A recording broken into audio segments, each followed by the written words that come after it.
Welcome back everyone. Guys, I am going to take you down conspiracy lane and give you guys some speculation that you are not going to get anywhere else because it's my speculation. Now, before I start this video, the reason of me making this video now and posting it now as opposed to in the morning is because things are happening so fast at the moment. It's like literally every 4 hours the situation's changed. Excuse me. So Elon Musk has come out now, obviously the head of Twitter, X. He's come out and he's said, well, I'll read you the article actually. I'll put the article, a link to the article in the description. Elon Musk hits back at Keir Starmer after Civil War comments dismissed. Musk, the billionaire owner of X, made his original comments on the social media platform below a video of rioters setting fireworks off at police. So there was a video where, like it says, you know, there's rioters setting fireworks off at police. The video, I'm sure you've seen it, is where there's two rival gangs and they're facing off firing fireworks. Elon Musk has put underneath Civil War inevitable. And then he's made the claims, where are we guys? Let me get this here. Hang on, I can't find it, hang on. Yeah. So he made a direct comment to Keir Starmer saying, well, Keir Starmer said the unrest is not protest, it's pure violence, adding, we will not tolerate attacks on mosques or on Muslim communities. And Elon Musk has replied, shouldn't you be concerned about all communities? Now, Elon Musk seems to understand the feeling of the people in the United Kingdom better than our own leaders. Anyway, guys, you know, let's just keep that in the back of our minds, okay? And I'm going to take you down a little trip on conspiracy lane and a little bit of and then we're going to stop off at, we're going to go down conspiracy lane and stop off at speculation avenue. So, I'm speculating and I'm pretty convinced that at some point this month the military will be on the streets. Now, in what capacity that is, you know, I'm not 100% certain at the moment. The reason I'm saying this, that the military will be on the streets, is because these escalations are not stopping, they're getting worse. And that's the thing with escalations, they escalate.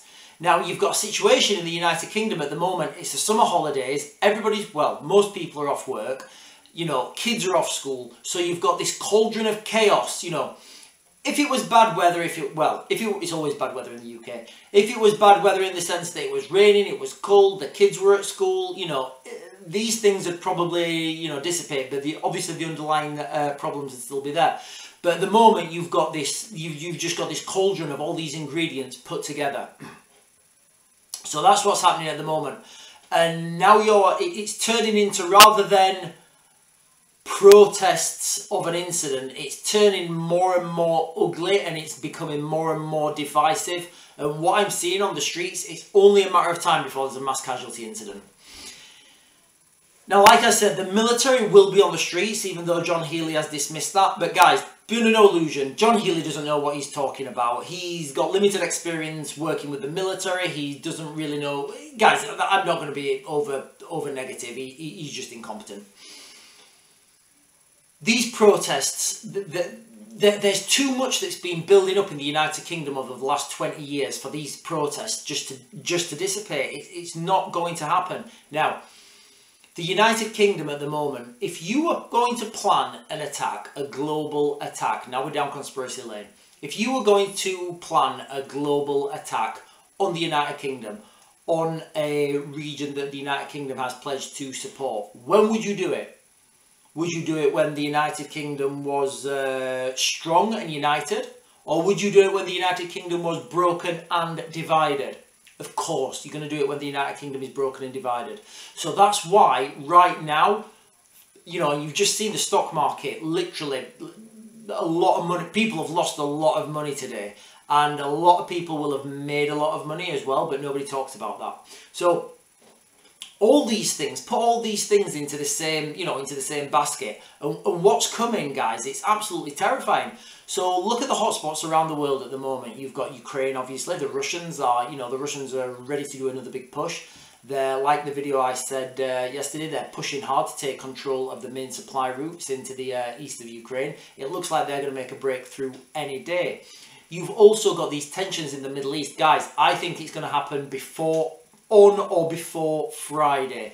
I don't think we're going to get to this time next week without this already happening in some state. The reason I'm saying that is because of the stock market. The trading apps have all gone down. I don't think so also apparently the trading apps, so I couldn't name them off the top of my head, but when normal people want to trade on the stock market, they download an app on their phone and they can do it on their phone. Now, a lot of these people that have downloaded these apps, the apps have just stopped working. They're not letting them log in. There's various problems. It can't work. Now, there's two ways you can look at this. As soon as we're going down conspiracy lane, guys, we're going to do the conspiracy one. Would you, if you knew that loads of people were going to draw money out, would you turn the apps off? Of course you would. Equally, you could argue that the mass of people wanting to draw money out, it's made the system crash. Because I know that does actually, happen when I used to have to, in another world, when I used to have to submit proposals. Everybody waits till the last minute to submit their proposals. So, like on the last day when everybody's trying to submit their proposals in, the system usually crashes because it's not used to taking that much data. But anyway, guys, so we've got all these things happening now. So all these things for me are leading towards Friday. Now the hotspots, we just mentioned those two. The one that I think's the dark horse or the black swan is the Falklands. For Argentina, it makes perfect sense to attack the Falklands when the United Kingdom's military is already tied up in Ukraine or tied up inland, inland UK. Equally, if Argentina do that, it could have the opposite effect. It could actually unite the country. So I'm not sure what... Personally, I don't think Argentina is going to make a crack at the Falklands soon. First of all, I don't think they have the military assets in place. I don't think they have the support or the training yet, but they are seeking to get that. What I see happening is the situation in the United Kingdom just deteriorating, and then the Middle East and Ukraine having big escalations. Equally, there could be another Black Swan event because we are living in absolutely insane times. So remember the bot farms, what I'm talking about now, guys. I've identified, like, on Elon Musk's platform X, I went through and I was looking at a lot of these, I was clicking on a lot of these things that are commenting and trying to find out who they are and what they are.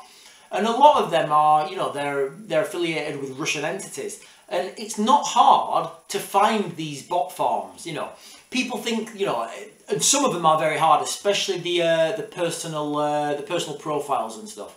But the companies, the bigger organisations, they're really easy to find. All you need to do is click on them a few times and do a few clicks, and you find that they're part of a Russian institute, a Russian network, or something like that. And it's really easy to find. But the problem is we're too lazy to do a few clicks with our fingers. We just read the headlines and then go, oh my God, and then just scroll past it. And that's the reality of the situation. Everybody knows this, and this is happening on both sides now. So you've got, one side of the protests, whatever it is, and you've got the other side of the protests, whatever that is. And because our adversary nations understand this, they're fanning both sides because they want this. And be under no illusion, we have problems in this country, but we are always better united. Guys, I'm going to leave it there because I wasn't supposed to do this video. But yeah, I'll be doing another video in the morning, guys. So keep tuned. Don't forget to like and follow because it really helps me when you do that, guys. I am going to Mag to Grid.